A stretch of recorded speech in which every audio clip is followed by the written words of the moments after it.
Welcome to Ask a Yogi. This week I address a question that came to me by email from National Ananda website about what do I do about mental restlessness in meditation. Now this question is so common to all of us who aspire to meditate deeply that it's certainly worth an entire book or course and so on. But here's a few things that I happen to say. This person wrote in from Texas, actually turned out to be a friend of mine, and she asks what to do about mental restlessness. Now, I like to think of myself as someone who uses mantras, which I do, but what I'm saying here is little aphorisms that I find helpful. One of them is that if you want to meditate, you have to want to meditate. You have to want to meditate. Now that seems pretty obvious, but I remember when I, for many years, learned to meditate classes, I thought, well, they've already paid for the course, so why talk about the benefits of meditation and reasons to meditate? They've already made that decision. But over time, I realized that each one of us needs to keep, like in our tool belt, when we find resistance to meditation, which is, pretty common, why I want to meditate. Unless I want to meditate, I'm going to resist it. Yogananda put it even more bluntly. He said the soul loves to meditate, but the ego hates to meditate. So keep in mind, so point one is to always have handy the different reasons why. And when you sit to meditate, or even if you're finding resistance to even sitting, pull out those tools, those little mantras, aphorisms, those important reasons why you meditate. And think about that, contemplate those reasons, and maybe that'll help you to sit and meditate. All right. Now, you won't have consistently good meditations unless you have a life of meditation throughout the day. What do I mean by that? Well, every great saint, every religion, every spiritual path invites us to practice the presence. In India, they might call it japa, repeating mentally throughout the day a prayer, a mantra, an affirmation, something that will help you to be mindful. When you think of, I've been studying the lives of the so-called desert fathers, the hermits and the monks, especially of the Orthodox faith, where that tradition in the form of what they call hesychasm has continued with the Jesus prayer, in Greek, Kyrie eleison. But it's essential. Unless during the day you have a prayerful spirit, a mindful spirit, unless during the day your heart yearns for the stillness of meditation, unless during the day as you get up from your, let's say, morning meditation, you carry that portable paradise of inner peace with you consciously into the day. And when you lose sight of these things, you fire it back up again without being flustered at all. Just keep trying. Don't give up. Banat banat banjai, Lahiri Mahashai said, doing, soon done.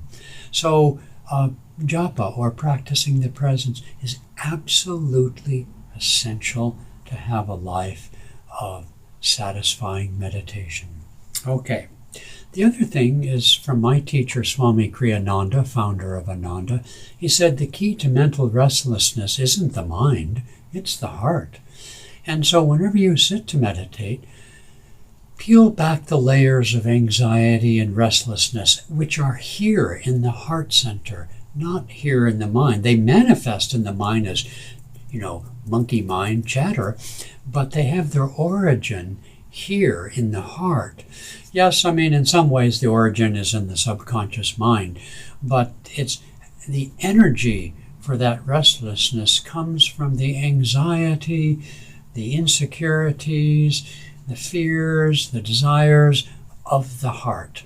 Yogas Chitta Vritti Nirod, the great second stanza of the Yoga Sutras, is that state of calmness, of yoga, of higher consciousness, cannot occur until our minds are calm.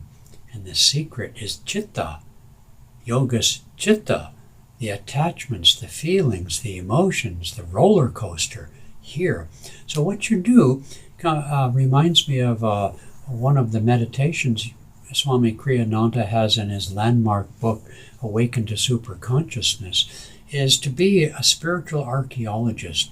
Go back through the layers of the heart, peeling away all those superficial things until you reach the great well in the desert, the deep, refreshing, pure water in the desert of our mental restlessness, and which is the heart's natural love.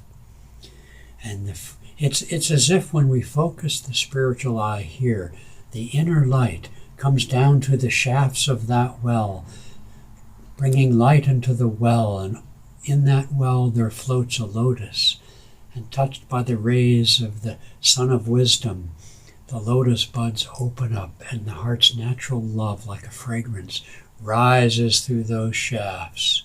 Or if you prefer the image of Kundalini rising, if that means anything to you, whatever it might be, your aspirations for stillness, your aspirations for light, for joy, for peace, will arise from the heart. And then the mind is much more naturally quiet. The other thing is, if you're a long-term meditator, sometimes you meditate by the clock, I have so much time, or by the beads. And meditating by the clock or the beads is kind of, like going to the gym or something and doing so many miles, 10,000 steps or something. That kind of have-to attitude, it just dries you right up, because it's mechanical. And so meditate by the heart, not by the clock. And for that, give yourself the allowance to have a deep, but maybe not very long meditation. Better a deep, short meditation than a long meditation watching the clock. Okay, do you see? It should be quality, not quantity. Okay, there are many other things, and for me as a disciple of Paramahansa Yogananda, two things which coincide. The first for everybody is take some of your time in meditation, not to detract from your techniques so much, but to enhance your techniques. If you focus, once you're really calm, focus with deep intensity, relaxed intensity at the point between the eyebrows, and spend a little bit of time there with just so focused behind here, no matter whether it's just dark or light or whatever you see, it doesn't matter. Just focus intensely there for a while. And that intensity of focus in the higher part of the brain will help cauterize or create a magnetic field to keep the demons of the subconscious who are up there, they're just chattering away. It'll help. You might hear them in the background like they're in a different room, which they are.